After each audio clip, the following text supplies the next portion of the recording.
حضرت ابراہیم بن ادم آپ فرماتے ہیں، حضرت ابراہیم بن ادم بلکہ آپ ہمیشہ فرمایا کرتے تھے کہ میں نے اپنی درستگی کا سبق اپنے ایک غلام سے سیکھا ہے، اپنی درستگی کا سبق اپنے ایک غلام سے سیکھا ہے۔ لوگوں نے پوچھا کہ وہ کیسے؟ آپ نے فرمایا کہ میں بازار میں تھا اور بازار سے میں نے غلام خرید کے لایا اور اسے میں نے گھر لایا، گھر لا کے اسے بٹھایا۔ جب میں نے اسے بٹھایا تو اس سے میں نے پوچھا کہ بتاؤ کہ تمہارا نام کیا ہے۔ میں نے چاہا کہ کچھ تعارف ہو جائے، ایک دوسرے کا تعارف ہو جائے، تو میں نے پوچھا کہ تمہارا نام کیا ہے تاکہ میں تمہیں اس نام سے پکاروں۔ اس غلام نے کہا کہ بھلا غلاموں کے بھی کوئی نام ہوتے ہیں، تو مالک ٹھہرا، میں غلام ٹھہرا، تو جس نام سے بھی پکار لے وہی ان نام ہے۔ بھلا غلاموں کے بھی کوئی نام ہوتے ہیں، تو مالک ٹھہرا، جس نام سے پکار لے وہی نام ہے۔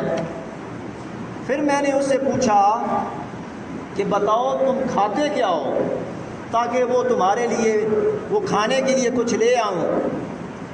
اس نے کہا کہ تو مالک ہے، جو کھلا دے، جس حال میں رکھے مجھے منظور ہے، کھلائے نہ کھلائے تیری مرضی، مالک جو تو ٹھہرا۔ تو اب تیری مرضی، غلاموں کی کوئی خواہش نہیں ہوتی۔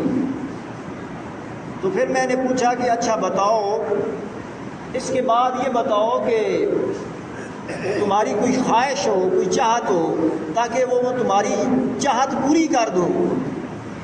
اس نے کہا کہ غلاموں کی کوئی چاہت نہیں ہوتی، غلاموں کی کوئی چاہت نہیں ہوتی، تو مالک ٹھہرا، جس حال میں رکھے۔ تو آپ فرماتے ہیں کہ میری چیخ نکل گئی۔ میں نے کہا کہ یہ اتنے اپنے مالک کا اتنا فرما بردار ہے، کاش میں بھی اپنے مالک کا ایسا غلام ہوتا، کاش۔ یعنی یہ اپنی مرضی کی بات ہی نہیں کر رہا، یہ کہتا ہے کہ مالک جیسے تیری مرضی، جس تو حال میں رکھے، تو جس حال میں تو رکھے گا وہی میری مرضی ہے، وہی میری خواہش ہے، وہی میری تمنا ہے۔ جو تو کھلائے وہی میں کھاؤں گا، جس سے تو روک دے اسے رک جاؤں گا۔ تو یہ اس طرح اپنے مالک کا فرما بردار ہے اور اپنے مالک کا ایسا غلام ہے۔ کاش میں اپنے اس مالک حقیقی کا اس طرح غلام ہوتا۔ تو آپ فرماتے ہیں کہ میں نے اپنی درستگی کا سبق اپنے اس غلام سے سیکھا جس نے مجھے بدل دیا۔